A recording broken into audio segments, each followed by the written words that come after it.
Hello, good afternoon. It's Graham Coath, and you're listening to My Music. And today I get to be joined by Geoffrey Downes, or Geoff Downes. Which you prefer, sir? Geoff or Geoffrey?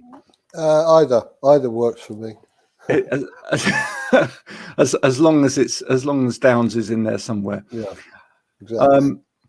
We were just talking about, and we'll give a quick mention to that, how well Mr. Hackett's album's been doing in the charts this week, which is great, isn't it? In terms of, for any of us that have been following prog for years.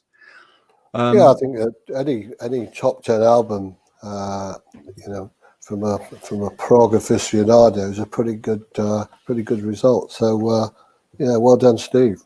Yeah, well, hopefully, when your album comes out, it will do just as well. I'll be happy with that. Absolutely. So now we're here to talk about DBA and Downes Braid Association. Why association, by the way, at the end of that name? Well, I think it was something that we came up with when we started working together, and this is going back about 10 years now when we were working on the first album, and it was a sort of clandestine operation whilst I was working with Yes and Chris was doing some other stuff. So we came up with the idea of it as a kind of almost like a sort of illicit association. And how did you meet Chris? How were you introduced? Was that through Trevor or? Yeah, it was actually. We did some gigs. Chris was involved with the producers, Trevor's band, and we did a gig in 2010. Which was the first time I met Chris, and it was in a charity event. But Chris always said to me, came over and said, "Look, I love all the stuff you've done with the Buggles, and I'd love to write with you one day." And the opportunity came up the following spring, and we got together, and that was it, really. Yeah. We should show people what Chris looks like, actually, just in case they're wondering. There he is. If you're listening, don't you two look wonderfully swish in your leather jackets together? Is it still uncomfortable doing photo shots like that? It was a bit weird, just sort of standing up. Sometimes the best shots are the ones that not really that structured, so they kind of catch you off your guard a bit, and you might have a bit of a pensive look or something like that, but they can be a bit awkward. But having said that, it's part of the game, really. Yeah, it was a great shot by Will, and you both look very cool in your leather jackets. I've never managed to pull a leather jacket off, so I'm quite jealous of the both of you. Now that the album's called Halcyon Days, which is a title, Halcyon, and it's hymns. Sorry, and it's a title. Halcyon as a word is about sort of reminiscing and looking back. Is this album about looking back at all as an overall theme? Or I think so. It's got an element of nostalgia to it, that's for sure.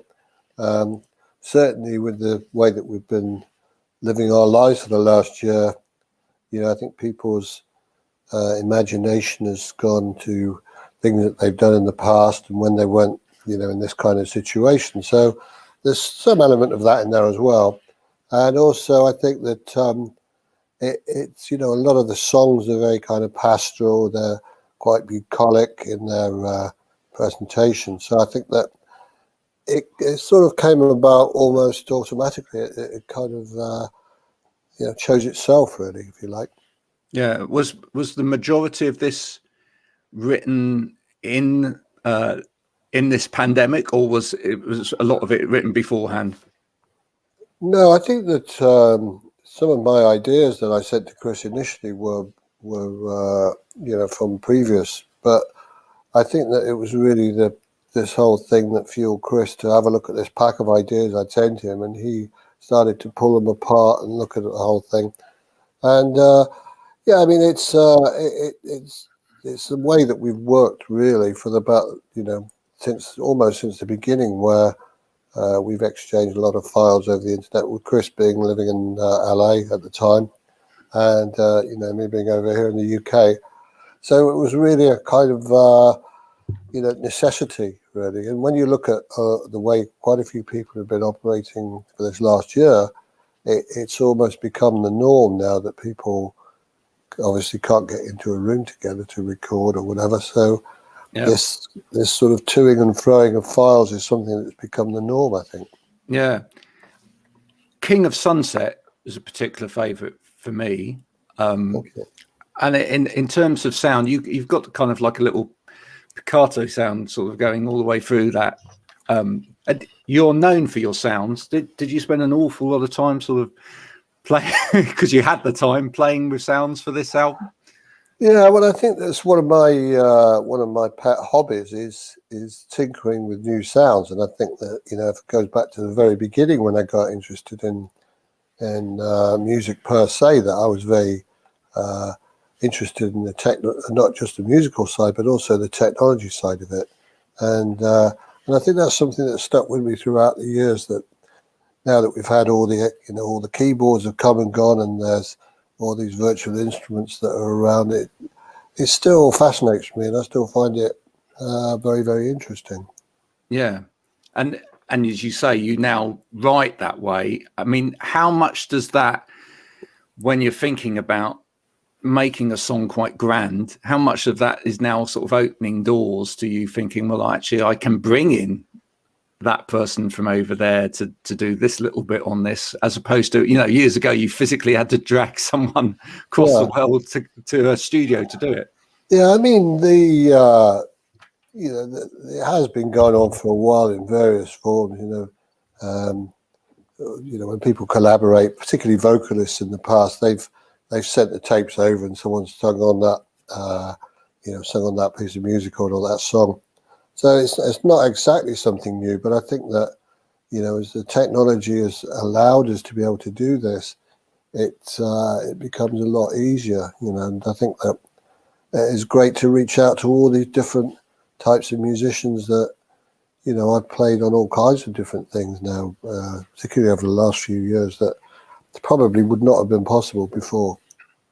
And Chris has worked with quite a number of modern pop stars as well. Do you ever have conversations about them? I mean, obviously, I don't want you to spill any beans, but do you ever try and find out whether any of those people are actually listening to your music? Or it's funny actually, because I think that from my standpoint, I don't really get involved with Chris's other side, if you like. He keeps that to himself, and I think that to some degree I keep my side of things to myself. So it's a kind of meeting outside of our regular careers in a way, and I mean, some of it does, it does run over at times. I mean, for instance, Chris was working with Mark Almond, and he's sung on the last album and the latest album. So there is there's occasional spilling over, but for the most part, as I said, it's mainly I keep out of Chris's way, he keeps out of mine, and then we meet in the middle somewhere. So what makes it time for another DBA album then? When what brought about this one, for example? What made you think, it's time we do this again? Well, I actually sent Chris the ideas towards the end of the year before last, and he kind of put them aside for a bit. So I thought, well, maybe he doesn't like them or something, or he's just kind of, forgotten about them. And then all of a sudden, he sent me an email and said, "Fantastic ideas! I'm working on them. It's all happening." So it takes its time. I think that obviously I was doing a lot of touring up until last year, virtually non-stop. Since about the AG reunion, which was 2006. So I was pretty well flat out on the touring side of things. But saying that, we all want to have a chat. He's back over in the UK now for good, so I'm sure that we'll have discussions at some point about DBA 5. Yeah, well, that's good. And for you as well, I mean, you've been part of these big groups, yes, Asia, etc. I mean, in some ways, how much of a kind of relief, is it, sometimes to do a project like this where there's not that same kind of history, as it were, on you in terms of what comes next or what you're producing? It's actually, it's almost going back to Buggles in a way, isn't it? There's two guys in a room or two guys, creating something together. Is that a relief in a way and a joy? Well, I think there's no. It's a relief in some respects because there are no restrictions in terms of, the vehicle you've got to write it for. We could really just, write almost willy-nilly. It doesn't really matter. Whereas when you say within Yes, you've got to be very conscious that you're writing for Yes, and it's got to fit in with the history and the rest of the album, the other musicians and things like that. But certainly, I experimented a lot with John Wetton when I was working with the late great John Wetton, and our project Icon was very similar in a way to the way that I've approached working with Chris. Is that it's really more about the songwriting partnership than it is about a band or a vehicle. So it's really a very creative thing that doesn't have any restrictions. Yeah, and a lot of these songs, although they have those progressive or prog elements to them, are very strong songs in a way, almost more poppy, if you know what I mean.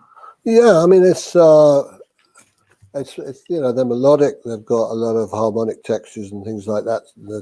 So they do have a kind of a pop element, but certainly there's underlying progressive chord sequences, and some of the songs are quite long. For instance, Remembrance is about 12 minutes long. So we're not really shy of doing anything that's, we're not restricted to say, Chris, we've got to come up with another 3.5 minute song. It's not really like that. It's more, I send him the ideas and he expands them and then sends them back, and I send him some more stuff on top of that. And that's how we really work. It's a kind of symbiotic relationship, really. It's very uplifting for me because it's not really like stuff that I've done before. No, and the key is, as well, I find is that when I play it around the house, is that some of the little ones, because I've got a number of little ones here, you find them repeating the chorus, which is great. And I think that's always a yeah. I think that great prog music doesn't necessarily mean that it's without melody and without harmony. And I think that even if you go back to the great prog album of all time, probably some would cite as King Crimson. People can sing in the Court of the Crimson King. It's not like it's this sort of intense musical complex thing that's going up, and it's basically a song. And if you look at ELP, you look at Lucky Man, it's really a song, melodic song. It's not, I mean, aside from the fact that they had wonderful instrumental sections as well, as I say, prog music doesn't necessarily have to be everyone going at 100 miles an hour and playing as many notes as possible. It's just occasionally, just enough so that we just feel special. It's nice to hear people play, and particularly on this album, I think Dave Bainbridge's contribution is absolutely spectacular. I think that some of the guitar parts are almost Steve Howe-esque in the way that he treats them with all these different nuances and sound, different types of sounding guitars, and guitars going through Leslie cabinets and all that kind of thing. There's the sort of thing that Steve does, and I think that we feel really lucky to have someone like Dave on there who's added this, these extra elements to our music. And having said that, also having the great rhythm section of Andy and Ash, I think it gives the whole feeling of the album a kind of, not necessarily a band feel, but it's got a big kind of spectral sound, which I think, I think it's a good point about the album. Yeah. Now I've got to ask you, there's a question that I had when I met Rick Wakeman one time, and he stole my Jelly Babies actually. when he did it. Oh, he wouldn't do that now. He wouldn't do that now. I'd never managed to get them back. But he said to me, he told me the story about when he did Morning Has Broken with Cat Stevens. I don't know whether you've heard that story, but basically, I haven't heard the story now. Okay, but apparently, allegedly, he didn't get paid for the gig, and so every time he performed Morning Has Broken after that, he covered his hand with his other hand so that you can't see the little run that he does. And because Cat Stevens called him and said, we need to know what it is so that we can play it live, and he refused to let go of what this is. Yeah, absolutely. Which I think was brilliant. So I was just going, is there a Geoffrey Downes moment like that? Is there something technique wise which you've kind of tried to hold on to when someone's gone, oh, can you show me how that's done, Geoff? Where you go, well, I think one of the things that Chris pointed out, and I'd never really thought about it too much about my style of playing, and that is that a lot of the chords, even going back to the Buggles stuff, or when I play a chord, I tend to do it's a very, very quick spread. So it's not like I go dang, and play a chord. I go glang like that. So I don't know. Chris, that's one of the things that Chris really liked about my style, was saying that, you just play that so perfect. It's just you, to be able to play a chord like that. And that's only a very small thing, but that slight spread, and you can hear at the front of the video, Kill the Radio Star, the very opening intro. So it's a spread chord. So that's sort of part of my... That's your identity. My little secret identity, yeah. Because Chris is a piano player himself as well. Oh, of course, yeah. Very, very good, very gifted player. Yeah. So you kind of a mutual respect there for each other's piano playing, but you've never given each other little tips then and said, well, No, I think it's funny you were saying about Rick Wakeman hiding that particular trick, but I remember seeing Jeff Beck once, and there was a track on one of his albums. I think it was The Guitar Shop or something like that. And there's this sort of held note that all the guitarists want to know exactly how he performed this note. And apparently every time that bit comes up, he turns his back on the audience, so no one can see what is actually happening. It's a pretty cool story. It is. I think those stories are great. But the thing is, every musician that's out there, people don't realise you spent hours perfecting this in the bedroom first. So having done that hard work, you've got to kind of protect your identity, haven't you? Really. But also, I think when you're in the studio, you think about how many times you go through something and how many times you play something, and you focus on probably 1 10-second section, and you could spend a whole day on that. A lot of people don't really realise how it works. When you're actually making music, and there's nothing worse than someone thinks, oh, it'd be great. Someone who doesn't know anything about it. Great. I'd love to go into a recording studio and see how it all works. And after about an hour, they're kind of, God, they're still playing that same 5-10 second bit of music over and over again. It's not really a place for people who don't know what's happening. That's for sure. So if eventually you manage to get this out on the road, which would be wonderful at some point, would the band be the people that contributed to the record, or do you think you'd be putting together a different band to take this out live? Well, we played last year, actually just before the lockdown happened, and having Dave, Andy, and Ash wasn't there because we played a small place, so we didn't have live drums. But I'd definitely like to think that we could have those guys play with us live, because as I say, it's got a kind of unique sound to it now, with these guys who put on these wonderful parts and really take it way beyond what I think Chris and I imagined. I think that we can only take a song so far, but if you surround yourself with great players and they can inject their style and their put their stamp on it, then I think that it takes the whole thing into a whole new genre. Mm.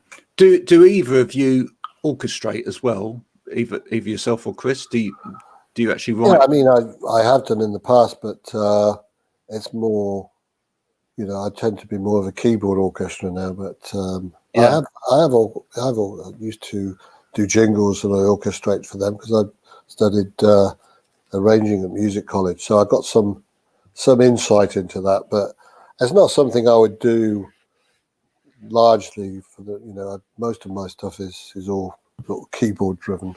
Yeah, as a an association, as it were, would you ever consider going out on the road with an orchestra or part of an orchestra with this project? I think it would be fantastic. The thing is that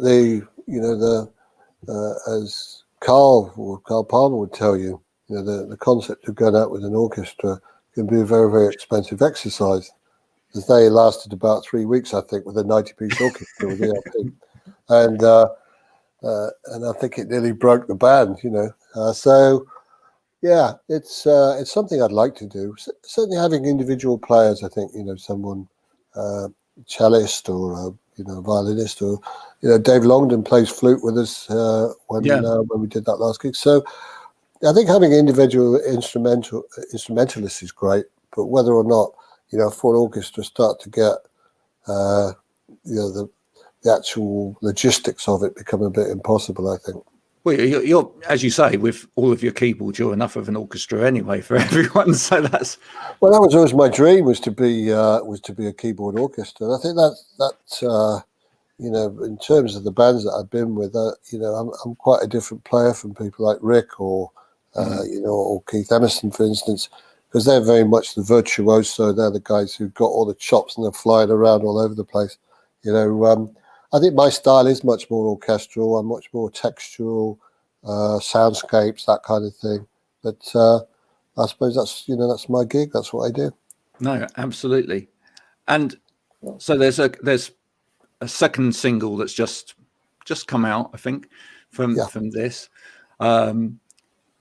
In terms of more promotion for this album, where does the promotion for this album go now? I mean, the album launches shortly anyway. I think we've got we're doing quite a lot of interviews with people like yourself and radio stations and that sort of thing. These days, that's pretty much all there is you can do, and obviously the press and things like that you can do over the phone, which you always used to. But I think it's a bit more restricted at the moment because we can't get about and go out to say, I'd go to London and do a whole batch of interviews over a couple of days. That's not going to be possible at the moment, but we get by. I think we've got some good things. We've got a great publicist, so we'll see what happens. Oh yeah, that's true. Absolutely. Yeah, she's very lovely. I have to say that, don't I? No, she is. So in terms of what's next for you, are you continuing to write because you can't go out and play? Are you going to do more with Chris, or you? Oh yeah, definitely. I think that it's actually quite a useful time in some respects, in that you can, rather than be going out on the road at this particular moment in time, but hopefully will be soon, depending on when they lift these restrictions. But in the meantime, definitely we'll get on and do some writing and carry on doing what I do. Yeah, and if you were to describe this album to anyone that's sitting at home thinking, do I approach it? where do you think it sits in terms of a library of work? Well, I think it's got quite a lot of influences. It's got classical undertones. I think it's got there's a lot of pathos in the album. There's optimism in a lot of the titles of the music, even though there's an air of nostalgia about sun and beaches and all that kind of thing. There's a lot of, I think, depth of influence from, say, English church music, which is one of my big things, and the classical music that I was trained at music college for. All of that stuff, I think, is part of it. But in terms of where it actually sits it's progressive pop. I think, for want of a better term, is really. I think that it's about as good as you can do. I think. I think so. Is there anything else that you've been listening to? Because you've probably had time to listen as well, music-wise. Is there anything you've been listening to during lockdown, etc., that you thought, well, I rather like that? Yeah, I've been building up quite a little sort of collection of stuff actually. Certainly, the big train stuff has been something that I've been really enjoying. David Longdon's album with Judy Dibble was great. I really enjoyed that. Quite a variety of stuff actually. I've been going back over some historical stuff, enjoying the old George Michael stuff. Because some of that stuff's really great production, and I enjoy listening to good productions as well. Some of Trevor's production are incredible, as you know. Yeah. Which is your favourite George Michael album? Listen Without Prejudice, or? I've actually got the greatest hits at the moment, so I'm not sure, which individual album to pick off. But I was interesting over Christmas listening to all the Christmas songs that came out, and certainly the December song, George Michael, I think is one of the sort of underrated, but it's a fantastic song. Well, I don't know the vocal that he had all this reverb on it, but it was really clear, So yeah, it's a kind of mysterious sound, but fantastic songwriter and performer. Well, it finally got to number one over the Christmas period, which after years and years. And of course, Greg Lake's classic Christmas song still stands up. Great production, just bills and bills. I'm just sad that we lost, over the last few years, we've lost some of these great people like John Wetton, like Chris Squire, like Greg Lake, who I've had personal close relationships with over the years. And, it's kind of, I miss these guys because we had some great times and wrote some great music together. Yeah.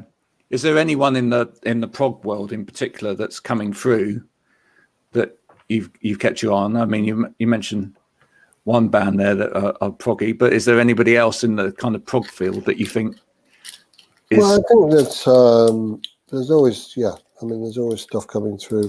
I try and keep track of it, but there's a lot of names that I haven't heard. A lot of stuff that comes from Sweden and Norway and places like that, and Airbag. But I know. I look at it occasionally, and I go, if you stop looking at the prog scene for a month or two and go back to it, suddenly all of these different names are appearing. Well, that's it. But having said that, I think that when we've been on the cruises, and there's always been some great new bands on there that I've really enjoyed, like Angler Gorge from Sweden. John Young's band Life Signs is really great.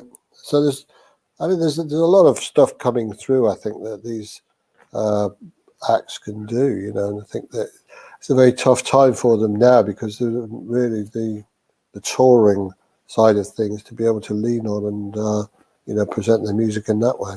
Yeah. Well, you mentioned John, who's obviously a prolific writer, but also producer as well, isn't he? I mean, he's touched a lot of people's music in terms of production, and of course Stephen Wilson as well, who's a producer. You started off with Buggles, with who's turned out to be one of the great producers of all time, Trevor Horn. How big an influence are producers on your sort of musical outlook? I think certainly we had a great producer with Mike Stone with Asia, and I think that he was, at that moment in time, he was probably the greatest, if you like the term, AOR producer in the world. And just done Journey, the big Journey albums. So he was like a great person to have at that time. And I think very inspirational because sometimes you see the producers that come from the engineering side and producers that come from the musical side. For instance, Trevor, a class as being a musical producer, whereas someone like Mike Stone was an engineer producer. So there's two ways of looking at it really. But it's something that interests me, getting that having the control over the music in such a way. And I think that the secret is not to steamroller the artist, but to within your control, and let the artist breathe in the music. Well, Geoff, it's been an absolute pleasure talking to you today. If people want to get hold of the album, it's called House in Hymns. I'll get it right. That's it. Yeah, that's it. You got it spot on. Cover again is a Dean cover. Yeah, great. Roger did a great job on this as usual. I think that he's a great artist, fantastic, world famous artist, and we're very lucky to have him associated with our project. And by all means, people go out and buy it, because that's the important thing. One thing that I try and emphasize more and more for musicians at the moment is don't stream it, buy it. That's a good adage. Yeah, nice one. Yeah, because at the moment there's no other income. It's got to be. Well, that's it. There's no live dates, and you've seen how it's been well documented how tough it is for the music industry at this moment in time. So, particularly musicians. So, I firmly believe that we should, continue to make music as best we can, and people should go out and contribute and help us keep going. Yeah, and this is coming out on special edition vinyl, which is wonderful. I noticed everybody putting their special edition blue vinyls up of pictures up of Steve's record during the week, and I think that's brilliant. I think people need to do those sort of things to show people what a wonderful thing it is to actually physically own these things that people have laboured on for hours. I think also, the whole issue of the vinyl. Chris and I are both vinyl freaks, so I've got another call coming in, I think, actually. That's all right. We will say goodbye.